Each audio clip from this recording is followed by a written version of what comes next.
Assalamualaikum warahmatullahi wabarakatuh. Saya Sakina dengan NIM 19 110 5040 kelas Farmasi Pagi. Di video kali ini saya akan mempresentasikan terkait bagaimana analisis uji Chi-square dengan bantuan SPSS. Nah, yang pertama kita akan membahas tentang konsep dasar uji Chi-square terlebih dahulu. Nah, di sini dapat dilihat yang pertama, uji Chi-square bertujuan untuk mengetahui hubungan antara variabel yang terdapat pada baris dan kolom. Kemudian skala data yang digunakan adalah nominal atau ordinal. Nah, sebelumnya kita juga harus memahami dasar pengambilan keputusan pada uji Chi-square kali ini. Yang pertama, jika nilai asymmetric atau nilai signifikan atau nilai kesalahan sejumlah kurang dari 0,05, maka kesimpulannya adalah terdapat hubungan.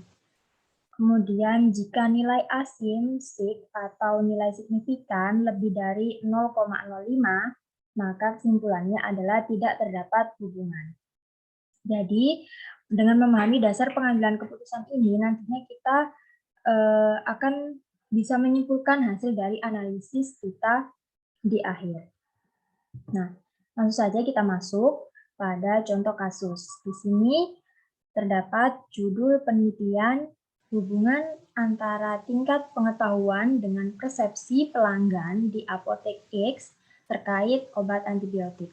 Dari judul ini kita bisa merumuskan sebuah masalah, yakni apakah terdapat hubungan antara tingkat pengetahuan dan persepsi.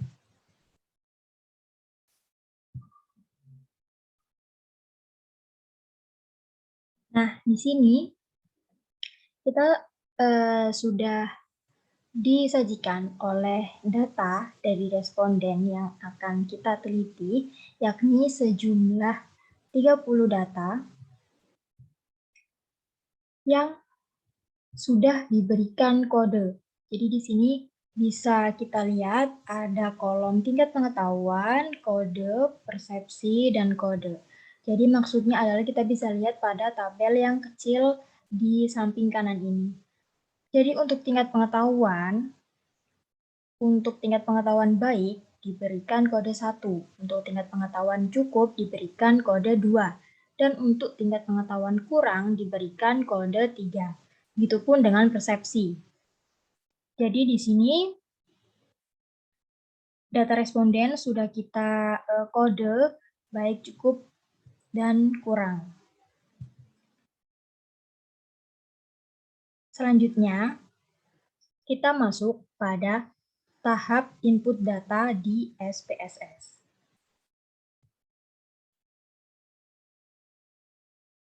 Nah, di sini kita sudah pada halaman SPSS. Kemudian kita klik pada Sheet Variable View. Nah, di sini pada nomor 1, kita tulis variabel yang akan kita teliti. Yang pertama tadi pengetahuan.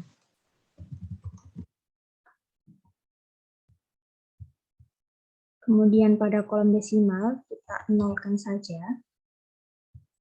Pada label kita juga tulis.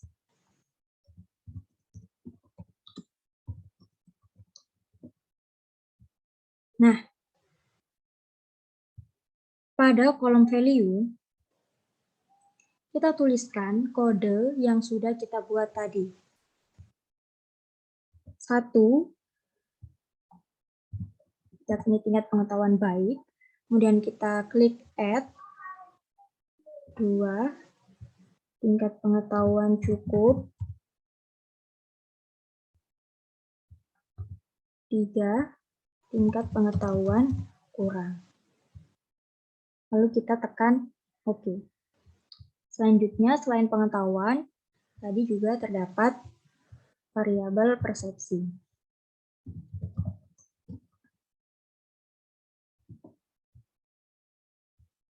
Sama, desimalnya kita nolkan saja.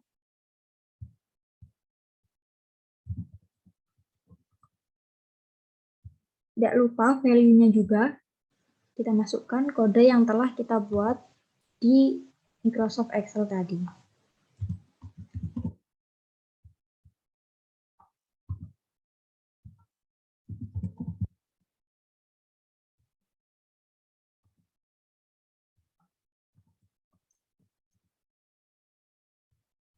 Nah, kita tekan OK. Selanjutnya, kita beralih ke Sheet Data View. Nah, di sini sudah terlihat terdapat kolom pengetahuan dan kolom persepsi. Nah, dari sini kita akan mengcopy paste data dari Microsoft Excel tadi. Nah, yang di copy paste adalah data kode dari tingkat pengetahuan dan persepsi.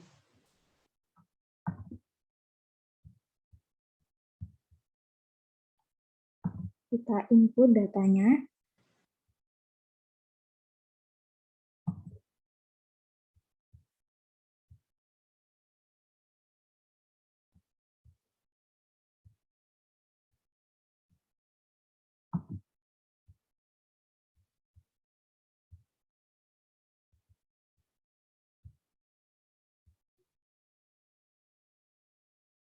Nah, setelah data kita input semua ke SPSS, sebanyak 30 data.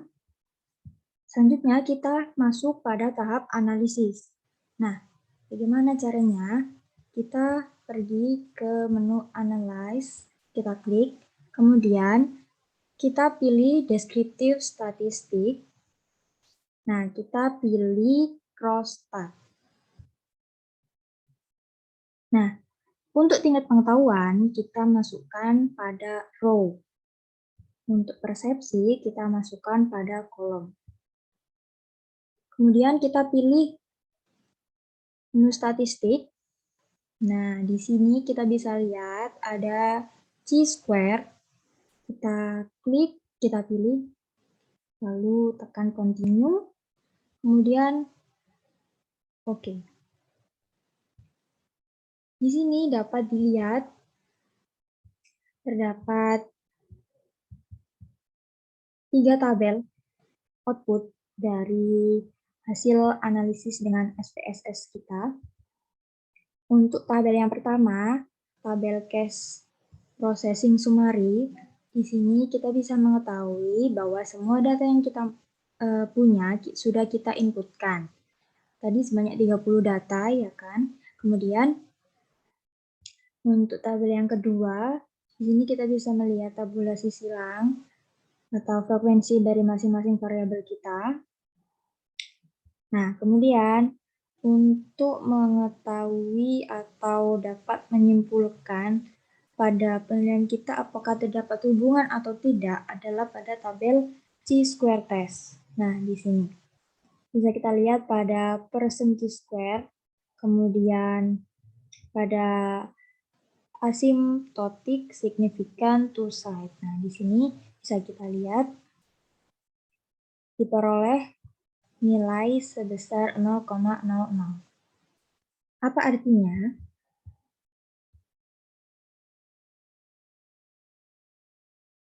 Nah, artinya adalah kita kembali lagi ke awal tadi, yakni pada dasar pengambilan keputusan. Berdasarkan analisis, kita memperoleh nilai asim signifikan sebesar 0,000, yang artinya kurang dari 0,05 dan dapat disimpulkan bahwa terdapat hubungan. Jadi, artinya terdapat hubungan antara tingkat pengetahuan pelanggan di apotek X. Maksudnya terdapat hubungan antara tingkat pengetahuan dengan persepsi pelanggan di apotek X terkait penggunaan obat antibiotik. Jadi semakin baik tingkat pengetahuan pelanggan, maka semakin baik juga persepsi pelanggan tersebut dan sebaliknya. Mungkin itu saja video presentasi analisis uji Chi-square pada SPSS dari saya. Jika ada salah kata, saya mohon maaf. Terima kasih. Assalamualaikum warahmatullahi wabarakatuh.